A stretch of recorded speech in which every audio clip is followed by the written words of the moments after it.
Hello friends, welcome back to my channel. Hope you have seen my previous 2 lectures of brainstem. Today we'll continue with the brainstem only. Today I'm going to cover the situation of cranial nerve nuclei in brainstem. So let's start with that. Now, before going to that, first I would like to tell you some system about the spinal cord, because spinal cord will convert into medulla oblongata, pons and midbrain. So first we will learn some basic concept of spinal cord, because the situation of cranial nerve nuclei are totally based on that concept of the spinal cord. So please have a look. All of you know this is the cross section of spinal cord. Okay, this is gray matter and this is white matter. This blue are the gray motor nuclei. This green are lateral gray horn cell nuclei, and this posterior nuclei are sensory nuclei. Okay, as these are the motor nuclei and it gives origin to all efferent nerves. Okay, so this nuclei, this anterior gray horn cell will give origin to efferent nerve, and that efferent nerve will go to the muscle, skeletal muscle. Okay, all of you know the skeletal muscles are present in all our body, in upper limb, lower limb, trunk, lumbar region, sacral region. So this efferent nerve will supply the skeletal muscle, and you all know the skeletal muscles are voluntarily in nature. Whenever you want to use that muscle, you can use it very easily. Whenever you don't want to use that muscle, you will not use that muscle. So this is totally under our control. That is voluntary skeletal muscle. So this efferent supply will go to the voluntarily muscle. That is why the fiber which is originated from the motor nuclei and which is going to the skeletal muscle. Suppose this is bicep muscle. So this fiber is called as general somatic efferent. This fiber is called as general somatic efferent. Why somatic? Somatic means the structure which are under our control, and as these muscles are in our control, they are voluntarily in nature. That is why this fiber is called as somatic. Why efferent? Efferent because motor. It is coming from the motor nuclei and going to the muscle. And why general?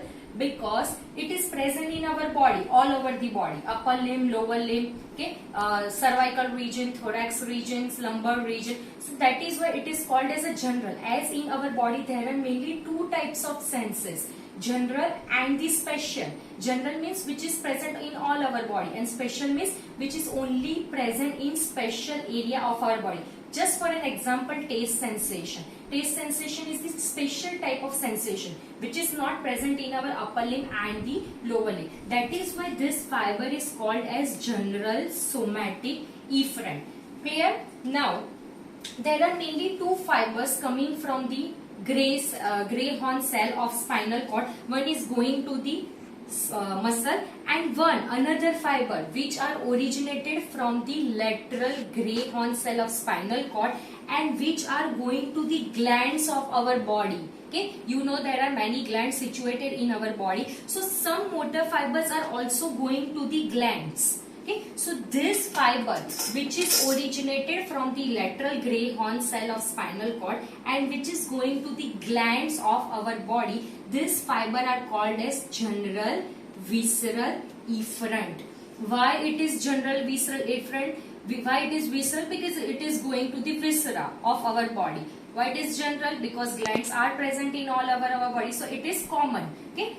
Why efferent? Because there is a motor supply to this viscera. Okay. Now these glands are not under our control. They are involuntary in nature. We cannot control the function of this gland.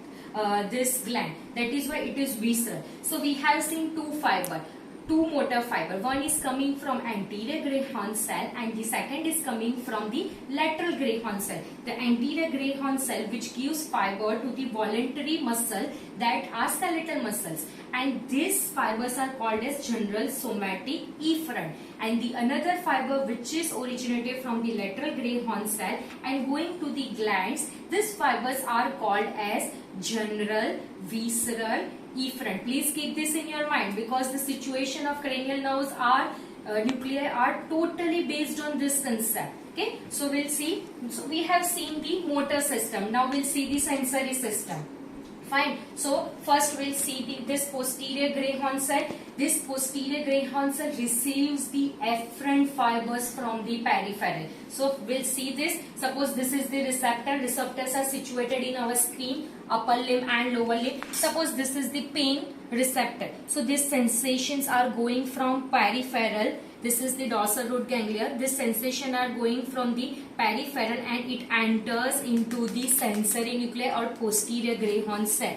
So this sensation, this pain, temperature, all sensations are present in our body. So they are very common. So this is called as, that is why it is called as general, as it is somatic, because this sensation are coming from the peripheral, upper limb and lower limb. So it is somatic, and afferent because it is sensory in nature. That is why these fibers are called as general, okay, somatic and afferent. Okay, general, somatic, afferent. In this we have seen general, somatic, efferent because it is motor fiber, and this is general, somatic, afferent because these sensations are coming from the peripheral to the sensory nerves. Now second one, suppose this is the viscera, this is cervix. Okay, it is distended during pregnancy. So this distended sensation will be also going from peripheral to the spinal cord. So this distended sensation will go from cervix to the lateral gray horn cell, and as it is coming from the peripheral to central, these are called as afferent. Okay, this is general because it is general, and this is visceral because it is coming from the viscera. So this fiber is called as general, visceral, afferent. Okay, so we have seen mainly four fiber.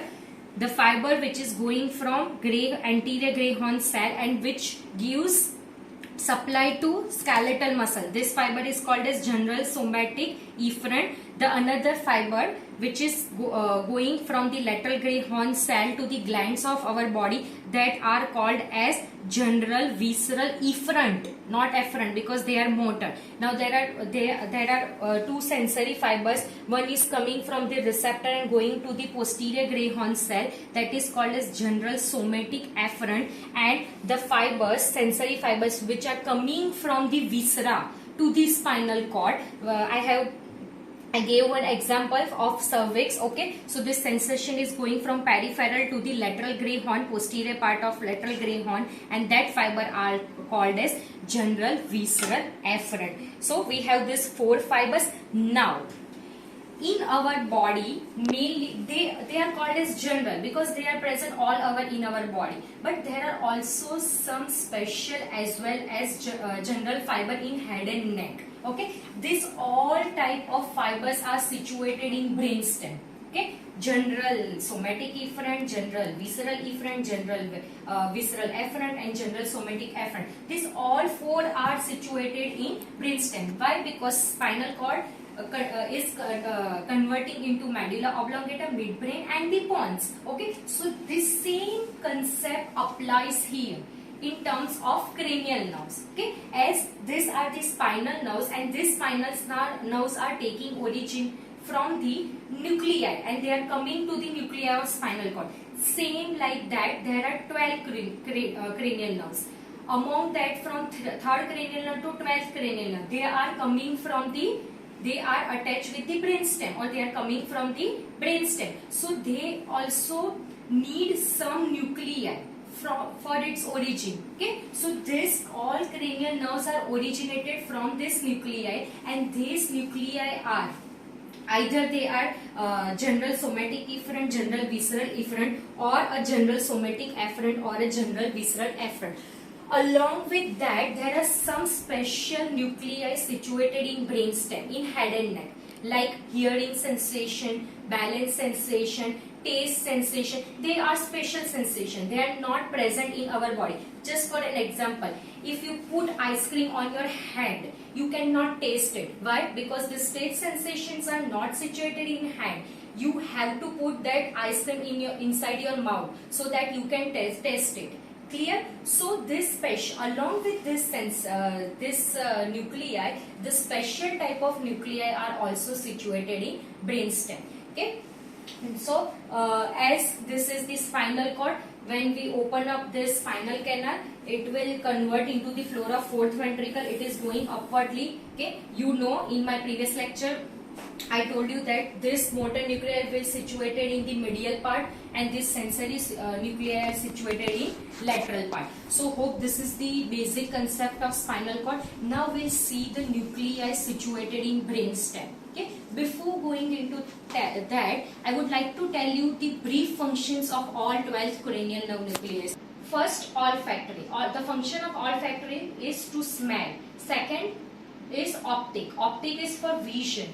Third, fourth and sixth, they are pure motor nuclei and they supply the muscles of eyeball. So they are responsible for the movement of eyeball, like upward looking, downward looking, looking at a side, looking at a cross. Okay, so this all functions are due to the function of third, fourth and sixth cranial nerve. Fifth cranial nerve, which is mixed one. So the motor one for muscles of, it supplies the muscles of mastications and sensory will supply to the face. Okay, seventh cranial nerve, which is also the mixed nerve. The motor part of seventh cranial nerve supplies all your facial muscles which are responsible for the expression, and the sensory will supply the anterior 2/3 of the tongue which is responsible for taste sensation. Okay, then eighth cranial nerve. Eighth cranial nerve is pure sensory, but it has two parts, vestibular cochlear. So vestibular part and the cochlear part. Vestibular part is responsible for maintenance of balance and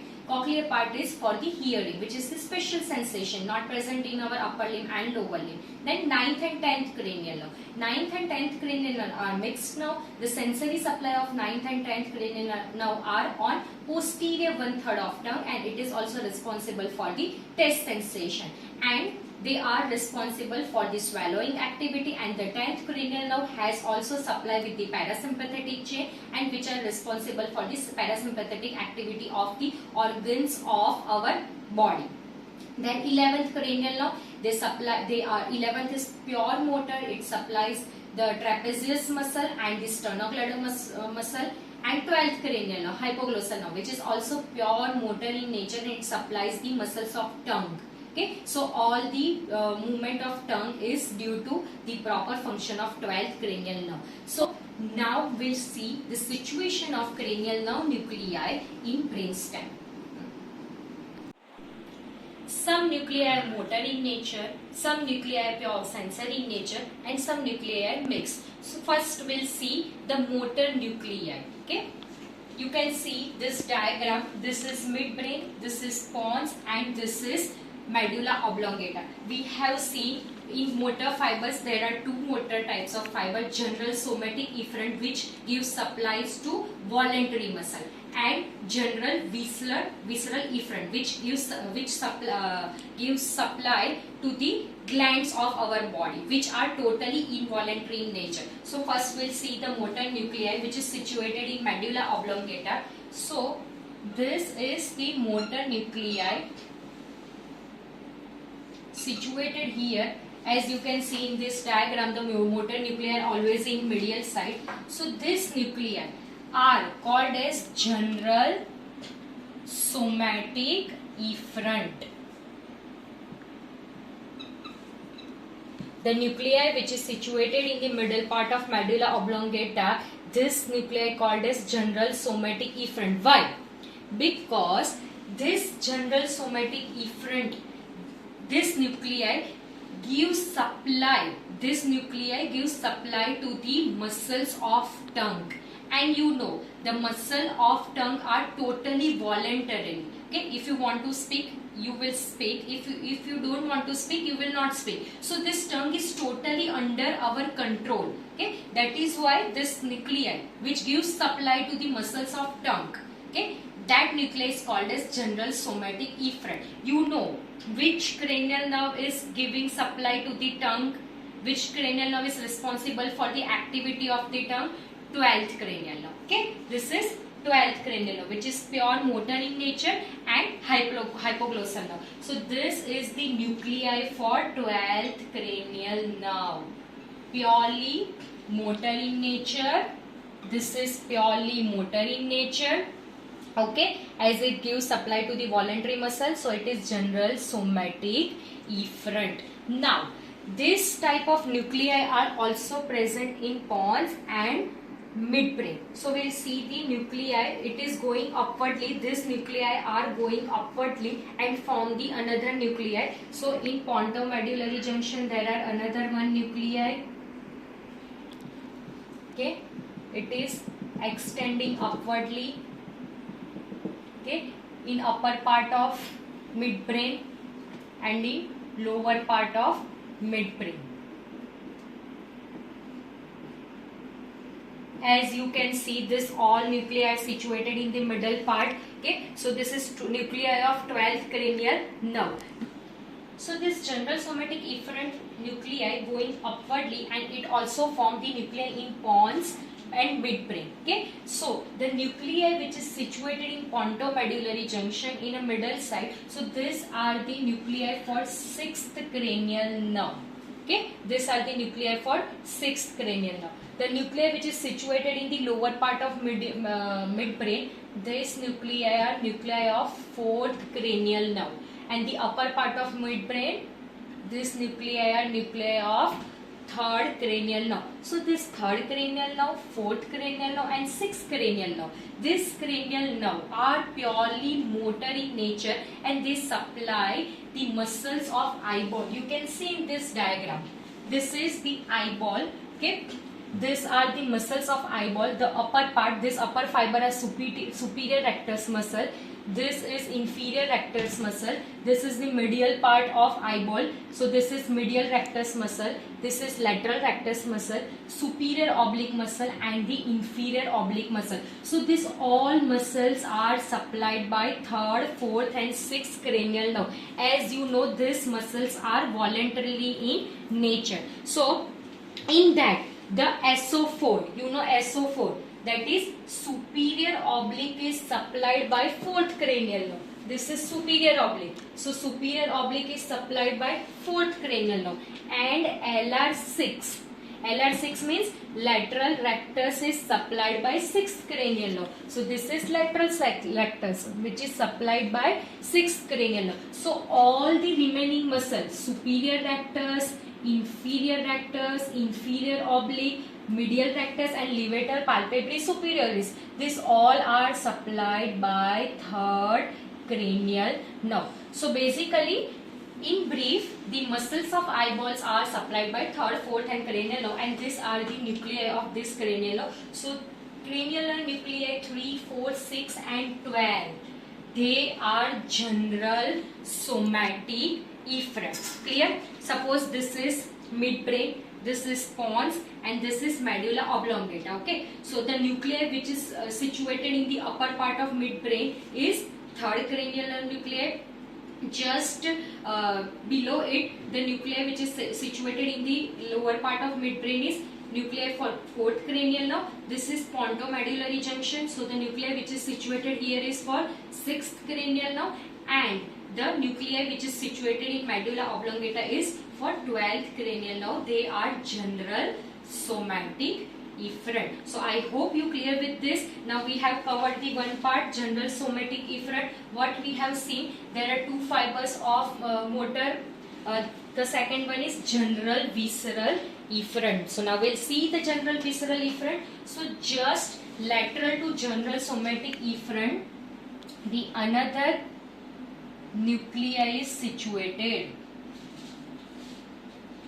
Okay, now this nuclei which is situated in medulla oblongata just lateral to general somatic efferent nuclei, this nuclei called as general visceral efferent. And the another name of this nuclei which is situated in medulla oblongata is dorsal nuclei of vagus. Vagus is 10th nerve. Okay. Now, why this is called as general visceral efferent? As you know, the general visceral efferent fiber gives supply to the glands and the smooth muscles of our body, which are totally involuntary, which are not under our control. So this dorsal nuclei of vagus, this 10th cranial nerve nuclei, will give supply to the muscles of heart, smooth muscles of heart, then lungs, your abdomen organs, and abdominal organs. So this all organs are mainly supplied. This all heart, lungs, and the abdominal organ will receive the efferent fibers from this nuclei, and these are totally involuntary nature. That is why this nuclei is called as general visceral efferent, and this nuclei is also called as dorsal nucleus of vagus. Now just like this, okay, this is totally voluntary in nature, these are totally involuntary in nature. Just like this nuclei are also extending up to the pons. Okay, so there are another two type of nuclei which is situated in pons, and they are general visceral efferent. So we'll see, it will extend here. Just beside it there are two nuclei. Okay, it is situated in near to pontomedullary junction. So this nuclei is inferior salivatory nuclei. Inferior salivatory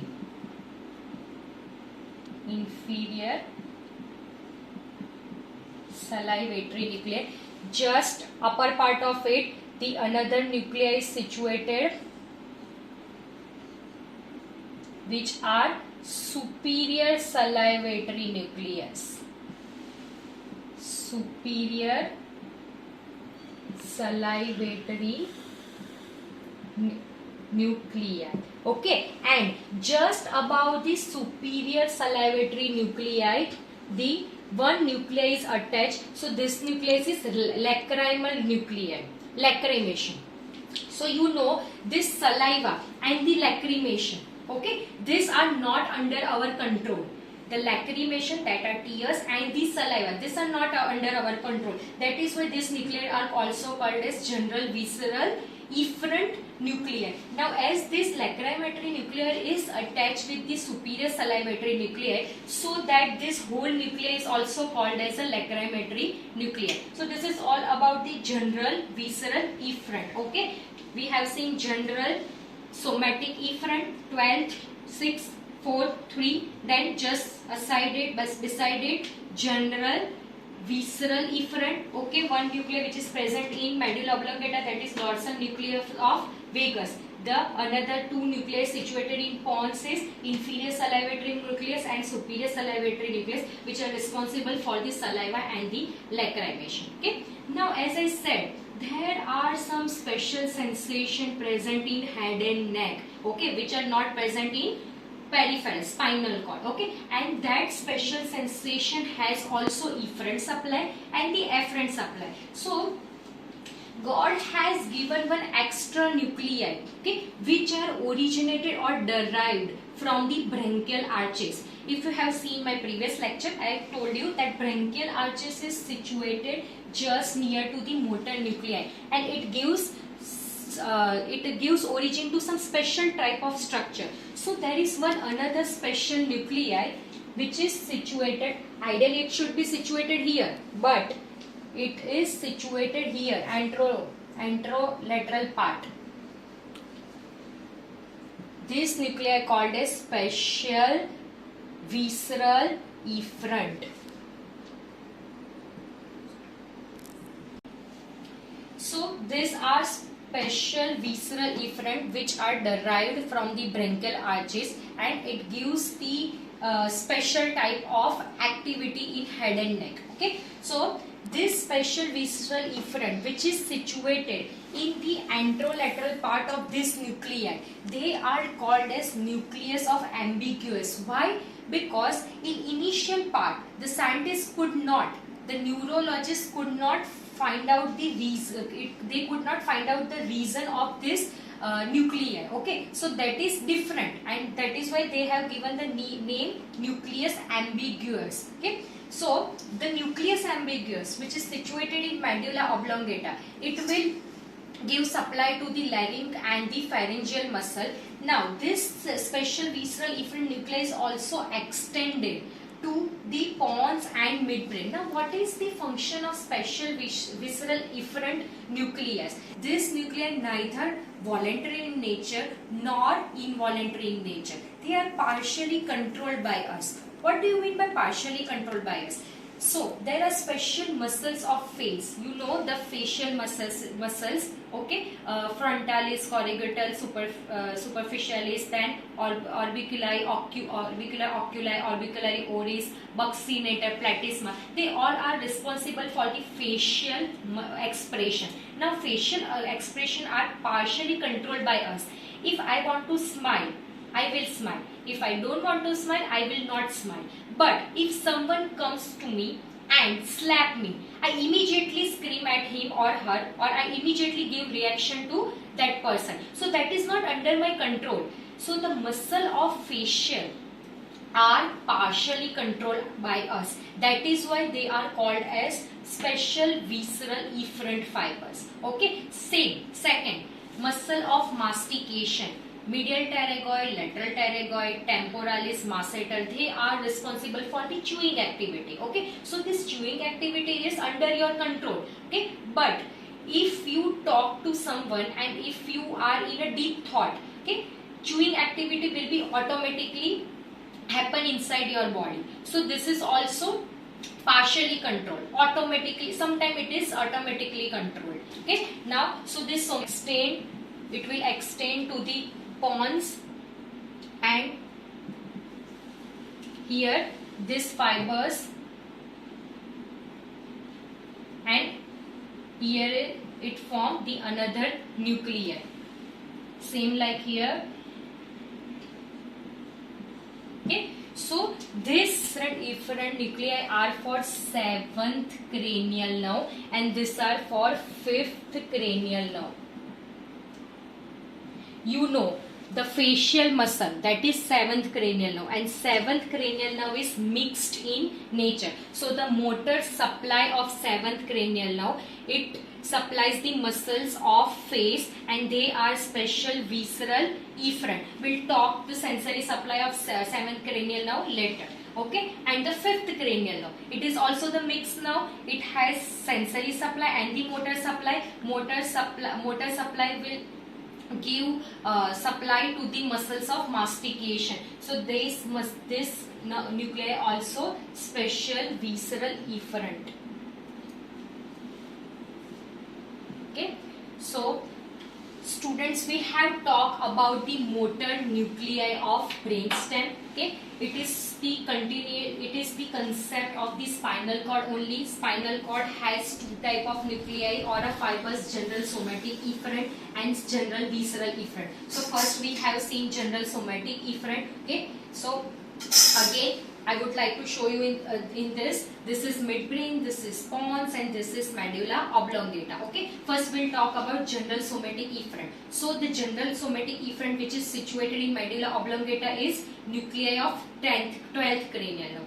Just about it, at the pontomedullary junction, which nuclei is this? 6th cranial nerve nuclei. Okay, just the lower part of midbrain, which nuclei is? 4th cranial nerve nuclei, and just above it is 3rd cranial nerve nuclei. Clear with general somatic efferent? Now we'll talk general visceral efferent, which are totally involuntary in nature. So general visceral efferent are situated just lateral to the general somatic efferent. So this nucleus called as dorsal nucleus of vagus. Okay, which gives origin to the parasympathetic fibers, and this parasympathetic fiber will go to the heart, lungs, and the organs of abdomen. Okay, so they are general visceral efferent. Just about it, there are two nuclei situated in pons. Okay, first pontomedullary junction. At pontomedullary junction is which nuclei? Inferior salivatory nuclei, and just about is superior salivatory nuclei or a lacrimal nuclei, which are responsible for the lacrimation and the salivation. Okay, Now there are some special nuclei which are situated in head and neck but which are not situated in spinal cord. So this nuclei are just situated in the anterolateral part of this nuclei, and that nucleus is called as special visceral efferent nuclei. Okay, so the special efferent nuclei which is situated in medulla oblongata is called as nucleus of ambiguous. Okay, and it is extending upward at the level of pons. Okay, so at the level of pontomedullary junction, that nuclei is seventh motor cranial nerve nuclei, which supplies the muscles of face and which are responsible for the facial expression, and then it is extending upward, and it forms the another special visceral efferent nuclei, that is the motor fifth cranial nerve nuclei, which supplies the muscles of mastication and which is responsible for the chewing activity. Now this special visceral efferent will give supply to the 9th cranial nerve, 10th cranial nerve and the 11th.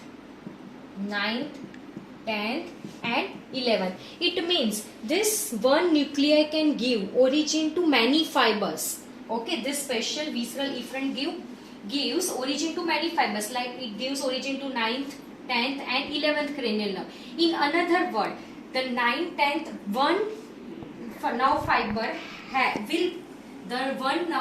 can be originated from the more than one nuclei. The one nerve fiber or a cranial nerve fiber can be originated from more than one nuclei, as this 10th cranial nerve is also originated from general visceral efferent. Okay, it has the parasympathetic. These all are the parasympathetic fibers. All the parasympathetic fibers are coming from this nuclei. Okay, and 10th cranial nerve is attached with here. 10th cranial nerve is also attached with this somatic special visceral efferent fiber. So one nuclei can give origin to many fibers, and one cranial nerve can be attached with more than one nuclei. Now we'll quickly revise the motor nuclei. You can see in this table, this is general somatic efferent. Okay, so the cranial nerve nuclei, 12th cranial nuclei, which is situated in medulla oblongata, 6th cranial nerve abducens, which is situated in pontomedullary junction, 4th trochlear cranial nerve, which is situated in lower part of midbrain, and 3rd, that is oculomotor cranial nerve, that is situated in upper part of midbrain. So this all cranial nerve nuclei are general somatic efferent. It is responsible for tongue movement, and these are responsible for eyeball movement, and they are voluntary in nature. Second part, that is general visceral efferent. Okay, so the nuclei of general visceral efferent is dorsal nucleus of vagus, and it is situated in medulla oblongata. Okay, it gives efferent fibers to the organs of our body like heart, lungs and abdomen, and then inferior salivatory nucleus, that is situated in pons, superior salivatory nucleus, that is situated just above the inferior salivatory nucleus, responsible for the salivation, and the lacrimal nucleus, which is also situated in superior salivatory nucleus. So this nucleus is also called as lacrimatory nucleus, and it is situated in pons. They are involuntary in nature. So this both three nuclei are general visceral efferent nuclei. And the third is special visceral efferent nuclei. Okay, the special visceral efferent nuclei, this nuclei derived from branchial arches. Okay, they are semi automatic or are partially controlled by us. So the nuclei which is situated in medulla is ambiguous nucleus, in which 9th, 10th and 11th cranial nerves are attached, and it is situated in medulla oblongata. Then in pons, lower part, pontomedullary junction, the motor nucleus of 7th cranial nerve is situated, which gives supply to muscles of face, and it is responsible for the expression. And the last is motor nucleus of 5th cranial nerve, which gives supply to the muscles of mastication, and which is responsible for the chewing activity. So hope you understood with this motor nuclei. Now in my next lecture I am going to cover the sensory nuclei. If you have any doubt, you can write down your doubt in my comment section. Don't forget to subscribe, like and share. Thank you very much and happy learning.